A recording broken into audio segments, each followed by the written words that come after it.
Hey everyone, I wanted to do things a little bit differently this year for the Amplify conference and try and get you some of the information beforehand. And that way, when we come to the conference, then we can really focus down on getting to hear from you and amplifying your voices. So I hope you can make it, and I look forward to seeing you there on Tuesday night. Otherwise, we'll jump right to it. This will be for the Canadian World Studies and Social Sciences and Humanities departments. Um, I'm Megan, as some of you may or may not know. And yeah, in terms of what I've been up to over the last little while and what's been going on in the departments, Shannon has joined the academic team, so that's pretty exciting. She'll be at the conference and she'll be able to introduce herself and sort of speak to her background and what she's been working on. But she's been able to tackle a whole pile of different items across Canadian World Studies, social sciences, humanities, as well as arts, business, and guidance. She works cross-departmentally with both Jeremy and myself, and she's been an enormous asset to the team in being able to tackle so many diverse subjects and really pick away at different items that have needed attention. So currently she's working on some rubric elements for Jeremy Clowater's departments, as well as some rewrites for CPW4U, the politics course in Canadian World Studies. And she's doing an awesome job. So super excited about that. So you'll hear more from Shannon at the session. Otherwise, in terms of things that have been going on in sort of recent history, I spent a fair bit of time getting the newest version of CGW4U relaunched. So that's the Canadian World Issues course, and that was done in partnership with World Vision, who provided a lot of the media content and some of the content inspiration. The course writing was largely done by Bayfield Design. However, upon review, I was engaged in a fair bit of editing and reworking. So spent a fair bit of time working on the assessments and content in the latter half of the course. Overall, the course is fairly social justice oriented. It's very current and engaging, and it has lots of great video and media content to help sort of make the case studies more tangible and meaningful for students. And sort of on that note, in terms of video content and making things more tangible, it's something that students are perpetually asking for. So we've reached out to Historica Canada about using their content.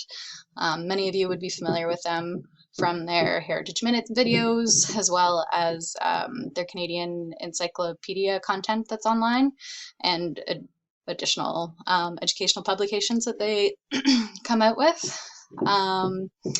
So they gave us permissions to use their videos, which is awesome. So we added 82 video links to CHC2D, 59 video links to CHC2P, 16 video links to CHV2O, and 79 video links to CHI4U. So it helps make the history a lot more real and tangible for students, I hope. Other than that, I've been engaged in a fair bit of work for our sister company, Bayfield Design. I think it was back in March. I was involved in reviewing the grade 2 social studies courses that they've been writing. That was just before I went on vacation. And then since I've returned, I've recently been involved in reviewing grade 3. And just this past week, Jeremy Clowater and I have become more involved in overseeing the team responsible for seeing through the remaining edits, and the team that's responsible for the writing of the grade 4 social studies curriculum, grade 4 social studies course for Bayfield Design and Virtual Elementary School.